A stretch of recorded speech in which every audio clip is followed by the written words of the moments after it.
빌립보서 3장 8절에서 9절 말씀인데요. 또한 모든 것을 해로 여김은 내 주 그리스도 예수를 아는 지식이 가장 고상하기 때문이라. 내가 그를 위하여 모든 것을 잃어버리고 배설물로 여김은 그리스도를 얻고 그 안에서 발견되려 함이니 내가 가진 의는 율법에서 난 것이 아니요 오직 그리스도를 믿음으로 말미암은 것이니 곧 믿음으로 하나님께로부터 난 의라. 아멘.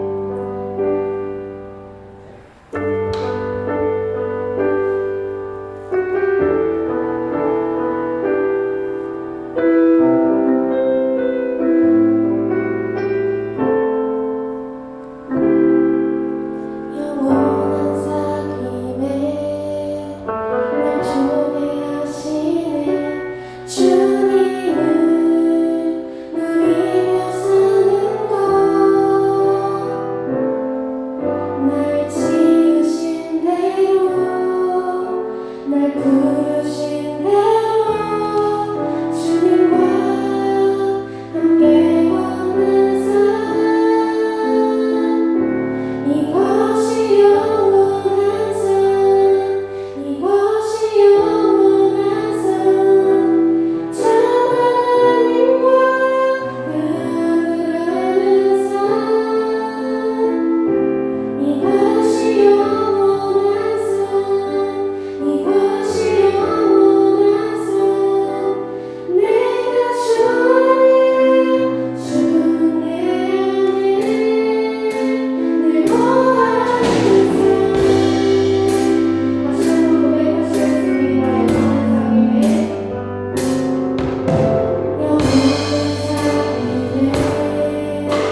내가 내게 이른 모든 일을 삼가 지키고 다른 신들의 이름은 부르지도 말며 내 입에서 들리게도 하지 말지니라. 너는 매년 3번 내게 절기를 지킬지니라. 너는 무교봉의 절기를 지키라. 내가 네게 명령한 대로 아비롤에 정한 때에 이래 동안 무교봉을 먹을지니 이는 그달에 네가 애굽에서 나왔음이라. 빈손으로 내 앞에 나오지 말지니라. 맥주를 지키라. 이는 네가 수고하여 밭에 뿌린 것에 첫 열매를 거두니라. 수장절을 지키라. 이는 네가 수고하여 이룬 것을 연말에 밭에서부터 거두어 저장함이니라. 내 모든 남자는 매년 3번씩 주 여호와께 보일지니라. 우리가 사용하는 용어 중에 춘화현상이라는 것이 있습니다. 춘화현상은 가을에 씨앗을 준비하고 그 씨앗을 잘 준비했다가 심어서 적당한 상황 속에서 싹이 나고 열매 맺고 꽃이 피는 현상을 춘화현상이라고 한다.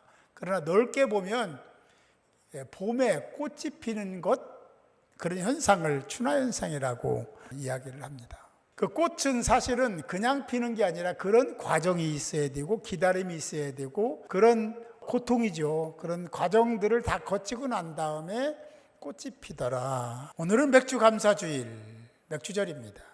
맥주절기를 지키는 몇 가지 중요한 의미가 있는데 보리와 비를 추수한 첫 열매로 그렇게 감사절기를 지키는 거죠. 춘화현상의 과정을 지나 열매를 맺게 하시고 거두게 하신 하나님이십니다. 그냥 단순히 한 부분만 이야기하기 위해서 춘화현상을 얘기한 게 아닙니다. 우리는 그런 연속선상의 그 과정을 거친 다음에 우리는 열매를 얻을 수 있고 그리고 하나님께 영광을 드리는 삶을 살 수 있는 거죠. 절기에서 중요한 것은 그렇게 우리에게 필요한 것을 수확하게 하신 하나님께 감사드리는 것보다도 더 중요한 것이 있는데 그건 다른 것이 아니라 하나님의 은혜입니다. 두 번째 중요한 것은 이웃의 맥주절기에 서로 위로하고 격려하고 어려운 사람을 돌보고 그것이 우리와 관계 있는 어떤 사람만 얘기하는 게 너무 좁아요. 열방이 다 우리 대상이 그런 대상입니다. 그걸 모르면 안 돼요. 또 하나 의미 있는 것은 이 절기 때에 토라 10계명을 받았습니다. 그러니까 더 의미도 있다라는 얘기를 말씀드릴 수가 있겠죠. 오늘 맥주절 이야기를 하면서 여기 계신 여러분들이 그냥 어쩔 수 없어서 절기를 지키고 감사 예배를 드리고 그런 사람이 없기를 바랍니다. 사람들은 지금 현 상황이 그냥 주어진 줄로 착각해요. 내가 눈이 있으니까 보는 거고 입이 있으니까 혀가 있으니까 말하는 거고 내가 먹었으니까 소화되는 거고 살아있으니까 당연히 피가 도는 거고 신경이 연결된 거다. 내가 다리가 있으니까 발이 있으니까 걷는 거 아니냐 라고 생각합니다. 여러분 그렇게 생각하십니까? 대단히 잘못된 거예요. 하나님 섭섭하신 거예요. 모든 것이 하나님의 은혜입니다. 아멘. 하나님의 은혜임을 고백할 때 하나님 기뻐하시는 거죠. 당신을 인정하니까 하나님의 은혜라고 고백하니까 좋아하시는 거죠. 근데 자기가 다 그냥 되는 것처럼 그렇게 생각하니까 감사가 결여되는 겁니다. 감사가 사라지는 거예요. 없는 거예요. 교회 와서 그 정도 감사지 현장에 돌아가면 삶의 현장에 돌아가면 감사가 없는 거예요. 왜? 내가 다 아는 거거든요. 그냥 그렇게 되는 거거든요. 하나님이 하시는 것이 아니라고 하는 착각 속에 있는 거거든요. 모든 것은 다 하나님이 이끌어 가십니다. 아멘. 일상의 삶 속에서 감사를 찾으세요. 하나님을 존귀 여기고 하나님께 예배드리고 기도하는 자가 되시기 바랍니다. 우리 성도들 가운데도 늘 그런 분이 계시죠. 그렇죠. 개업하면 개업 예배드리고 이사하면 이사 예배드리고 차를 사면 차를 위해서 기도해달라고 부탁을 저한테 하고 왜 그렇습니까? 취업하면 취업했다고 감사, 졸업하면 졸업했다고 감사, 생일 맞았으면 생일 맞았다고 감사. 왜 그러는 겁니까? 그렇게 안 하면 안 됩니까? 하나님의 은혜를 생각하면 저버릴 수가 없습니다. 하나님의 은혜를, 하나님이 누군지 알면 그렇게 안 할 수가 없는 거예요. 내 생각? 다시 말씀드리지만 아무것도 아닙니다. 고집? 불필요한 겁니다. 그냥 믿음으로 살면 됩니다. 데살로니가전서 5장 18절 말씀에 보면 이렇게 말씀하죠. 범사에 감사하라. 이것이 그리스도 안에서 너희를 향한 하나님의 뜻이니라. 그러잖아요. 왜? 범사예요. 아주 중요한 일만 하는 게 아니에요. 아주 작은 일, 범사 모든 일이니까요. 그거에 하나님의 은혜가 임했음을 알고 깨닫고 감사해야 된다. 그게 그리스도인이라면 당연한 거다. 그게 하나님 뜻이다라고 말씀하고 있습니다. 하나님은 언제나 어디서나 여러분을 지켜보고 계시고 여러분을 정말 사랑하십니다. 늘 감사를 찾으시기, 일상 속에 찾으시고, 일상 속에 늘 감사하다가 이런 절기에 감사하는 것이 너무 자연스러워야 되고 그래야 됩니다. 이 맥주절에 기억해야 될 것을 얘기합니다. 너희가 애굽에서 종되었던 것을 기억해. 신명기 16장에 나오는 얘기입니다. 종되었던, 은혜 받았던, 은혜를 하나님 베푸셨던 그것을 너희들은 왜 기억하지 않냐? 기억하라고 얘기를 하십니다. 그리고 오늘 본문도 나와 있지만 이 절기를 지키면서 이렇게 해야 된다고 말씀하시면서 뭐라고 하냐면 여호와께서 내게 복을 주신 대로 내 힘을 헤아려 자원하는 마음으로 예물을 드리고 라고 했습니다. 절기에 예물 드리는 건 너무 당연한 거예요. 아멘. 그런데 뭐라고 했냐면 전제가 내가 복을 받은 대로, 받은 만큼. 그러니까 어떤 사람은 천원도 진짜 귀한 분이 계십니다. 그렇죠. 어떤 분은 1억도 그렇게 큰 돈이 아닌 분도 있는 겁니다. 받은 은혜대로 하라고 했습니다. 근데 또 뭐라고 했냐면 힘을 헤아려, 있는 힘을 다해서 힘에 붙이도록, 그런 얘기죠. 다른 성경에 그렇게 나옵니다. 자원하는 마음으로, 자원하는 마음. 아유, 이거 아까워서 드리지 마세요. 안 받으십니다. 아까운 마음으로 그냥 이렇게 해서 막 더 드리려고 하는 게 더 줄여가지고 막 이래서 안 되고 이리 좀 더 빼고 좀 더 빼고 드리지 마세요. 하나님이 안 받으십니다. 그런데 드릴 때는 자원하는 마음으로 기꺼이 드려라. 그때 하나님이 받으신다. 신명기 16장에 보면 여호와의 택하신 곳에서라는 장소를 얘기합니다. 저는 장소에 대한 것을 굉장히 깊게 보고 묵상합니다. 집에서 예배드리면 되죠. 어쩔 수 없어서 온라인 교회도 우리가 개척하지만, 왜냐하면 거기서부터 시작해서 목적은 오프라인으로 오는 겁니다. 거기가 전부가 아니에요. 그것마저도 안 하면 또 안 되니까 하는 거죠. 저는 그게 하나님 뜻이라고 생각합니다. 사랑하는 성도 여러분, 저와 여러분은 하나님의 백성입니다. 하나님의 사랑받을 자들입니다. 그래서 하나님이 부르신 겁니다. 아멘? 그렇죠. 하나님 백성이기 때문에 하나님 말씀을 가장 존귀하게 여겨야 돼요.